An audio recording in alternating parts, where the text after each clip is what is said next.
시청자 여러분 안녕하십니까? 뉴스데일리 베스트 시작합니다. 심한 감기로 인해 지난주 후반부터 방송에 충실하지 못했던 점 시청자 여러분들께 먼저 양해의 말씀 올립니다. 주말을 거치면서 거의 회복이 됐고 오늘 여러분께 다시 인사를 드릴 수 있게 됐는데요. 보다 각별히 건강에 유의하도록 하겠습니다. 자, 지금부터 저희가 준비한 소식 전해드리도록 할 텐데요.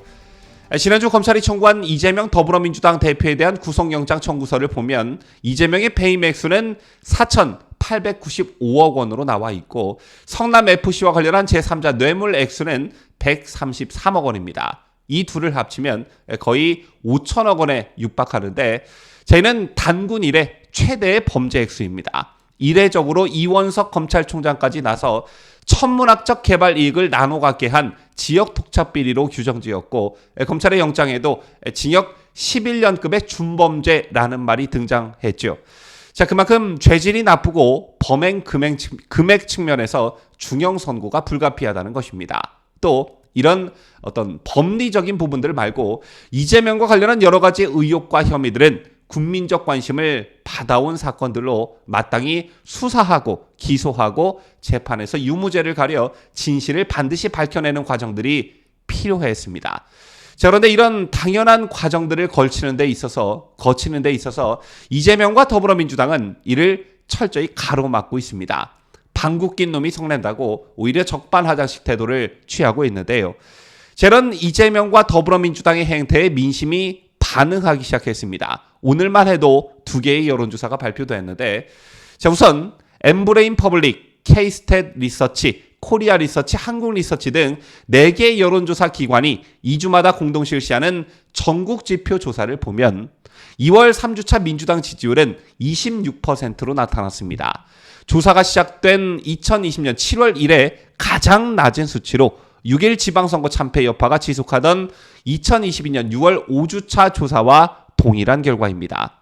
반면 국민의힘 지지율은 39%로 양당 격차는 두 자릿수인 13%포인트 차로 벌어졌습니다. 자, 또한 오늘 발표된 리얼미터의 정례 여론조사 결과를 보더라도 앞서 전해드린 여론조사와 같은 기류가 읽혀지는데요.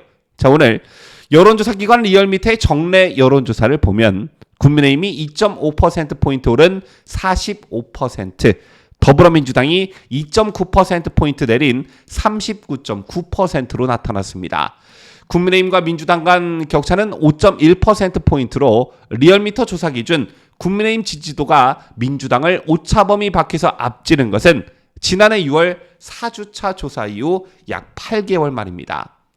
자, 이렇게 보면 이재명과 더불어민주당의 전략이 통하고 있다 이렇게 보기는 어렵고 오히려 역풍을 맞고 있다 이런 분석이 가능합니다. 이재명의 사법 리스크와 관련해선 검찰 독재 정권의 정치 탄압이라는 프레임으로 일관하고 있고 이와 동시에 민주당은 윤석열 대통령의 실정을 적극적으로 부각하고 있지만 이게 잘 먹히지 않고 있다는 겁니다. 참고로 오늘 리얼미터의 여론조사에서 윤석열 대통령의 지지율이 6주 만에 40%대를 회복하기도 했는데요. 자, 그렇다면 앞으로 민주당은 어떻게 될까? 자, 이게 많이 궁금해집니다. 결론부터 말씀드리면 내년 총선을 앞두고 민주당이 본격적인 암흑기를 맞을 확률이 매우 높다 이렇게 말씀드릴 수 있을 듯합니다. 그 이유를 지금부터 설명해 드릴 텐데요. 자, 일단 이재명 사법 리스크와 관련한 일정이 매우 타이트합니다. 당장 이번 달 말에 전 국민이 주목할 이재명에 대한 국회 체포동의안 표결 정국이 기다리고 있고요. 가결이 되든 부결이 되든 어느 쪽이든 후폭풍은 피해갈 수 없는 성격을 띠고 있습니다.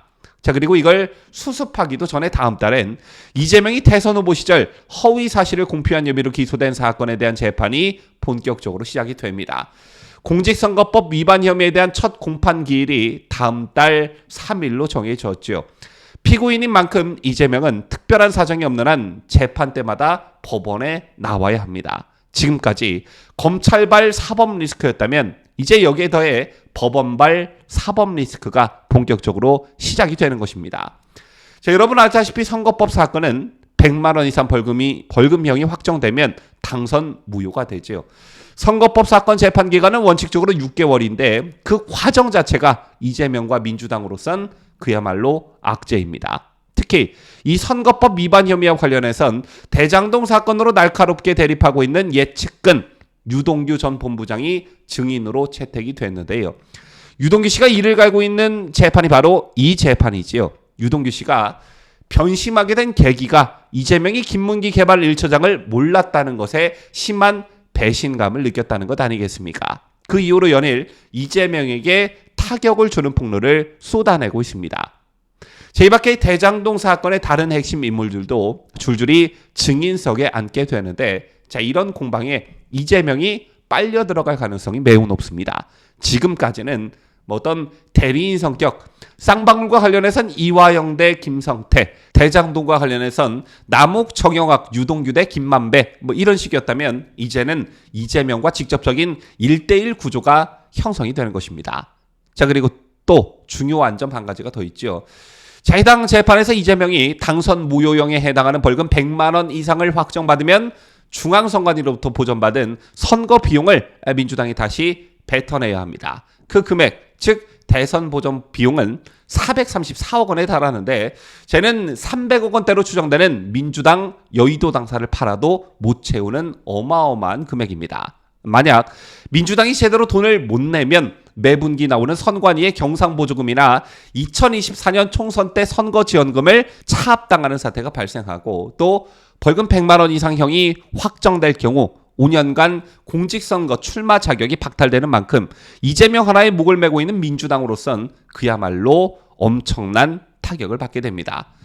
이럴 경우 대장동과 성남FC에 대한 재판 결과가 나오기도 전에 이재명은 물론 민주당까지 초토화되는 형국이 펼쳐지게 되는 건데요.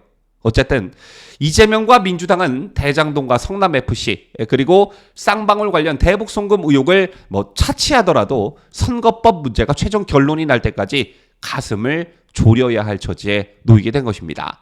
이게 이재명 사법 리스크로 인해 벌어지게 될 일들인데 이걸 과연 더불어민주당이 극복할 수 있을까요? 내년이 총선인데 말이죠.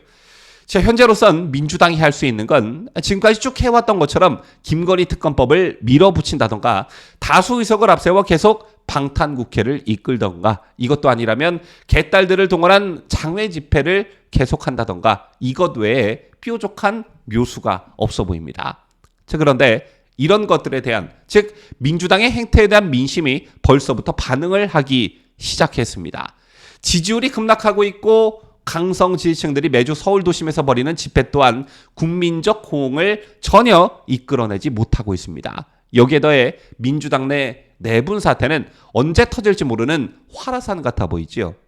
반대로 놓고 생각을 한번 해봅시다. 이재명이 살고 민주당이 살려면 일단 이재명과 관련한 선거법 위반 재판이 무죄가 나와야 하고 대장동 게이트, 성남FC 사건, 쌍방울과 관련한 대북 송금 의혹, 백현동 개발 특혜 의혹 등등등의 재판에서 모두 무죄가 나와야 합니다. 또 이런 사건들의 수사와 기소, 재판 과정에서 국민적 호응을 받아 지지를 받아 매주 주말에 열리는 촛불 집회에서 수만에서 수십만의 국민들이 참석해 여론전에 탄력을 받아야 합니다. 또 재판 결과가 나올 때까지 민주당 의원들이 한치의 이탈 없이 단일 대우를 형성해야 합니다. 이 같은 조건들을 모두 충족해야 이재명이 살고 민주당이 사는데 이거 과연 가능한 일일까요? 차라리 로또 1등에 당첨되는 확률이 더 높아 보입니다. 지금까지 저는 자유대한민국을 소화하는 뉴스데일리 베스트 민앵커였습니다.